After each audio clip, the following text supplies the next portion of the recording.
আমরা যখন খবর পাই যে আমাদের চান্দনা চৌরাস্তায় সাংবাদিক তুহিনকে দুর্বৃত্তরা কুপিয়ে হত্যা করেছে, সঙ্গে সঙ্গে আমরা এবং ঊর্ধ্বতন স্যাররা ওখানে আমরা যাই।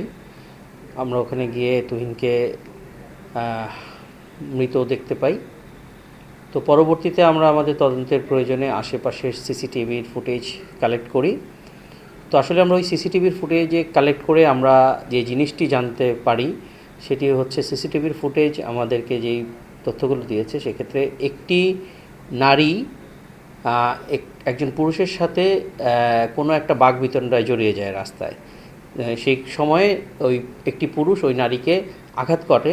ওই আঘাতের সাথে সাথেই ওই নারীর পূর্ব থেকে পরিচিত 4-5 জন সশস্ত্র, দ্যাট মিনস হাতে চাপাতি সহ এসে ওই পুরুষ ব্যক্তিটিকে উপর্যুপরি আঘাত করে। আঘাত করার এক পর্যায়ে ওই পুরুষটিকে আর সিনের ভিতরে পাওয়া যায় না।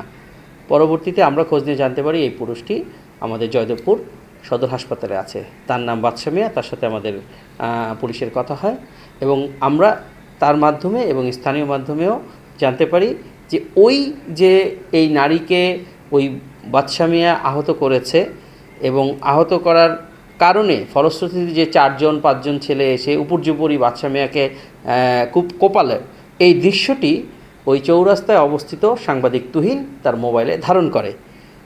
যেহেতু বাদশা মিয়া এই আহত হওয়ার পরেই রাস্তার একপাশে অবস্থান নিলে এই ভিডিও ফুটেজটি ধারণ করা সেই তুহিনকে এই ঘাতকরা তাদেরকে চার্জ করে এবং এই কেন করেছে এবং এটি ডিলিট করার জন্য বলে।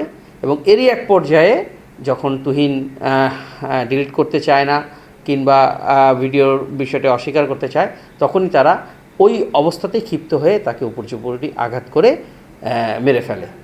তো আসলে এখানে একটি নারী ঘটিত বিষয়কে কেন্দ্র করেই এই প্রথমে একটি আহতের ঘটনা এবং পরবর্তীতে একটি কুপিয়ে হত্যার ঘটনা ঘটেছে।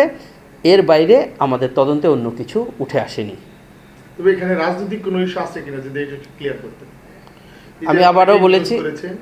আমি আবারও বলেছি যে সিসিটিভির ফুটেজটি আছে, সেই সিসিটিভির ফুটেজটি ভালোভাবে পর্যবেক্ষণ করে আমরা প্রাথমিক যে তথ্যটি পেয়েছি যে একটি নারী ঘটিত বিষয়ের দ্বন্দ্বকে কেন্দ্র করে কিছু উচ্ছৃঙ্খল দুর্বৃত্ত যুবক প্রথমে বাদশা মিয়াকে উপর্যুপরি কুপিয়ে আহত করে।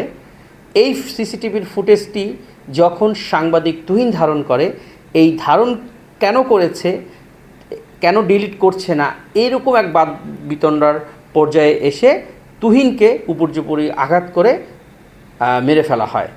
এটিই ছিল এই সিসিটিভির ফুটেজ এবং আমাদের গোপন এবং গোয়েন্দা তথ্য প্রাপ্ত তথ্য।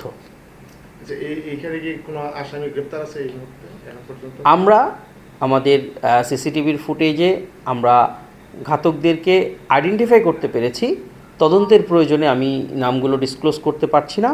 আমরা আশা করি অচিরেই এদেরকে আমরা গ্রেফতার করতে পারবো, তবে প্রকৃত সত্যটি আপনাদের কাছে উপস্থাপিত হবে।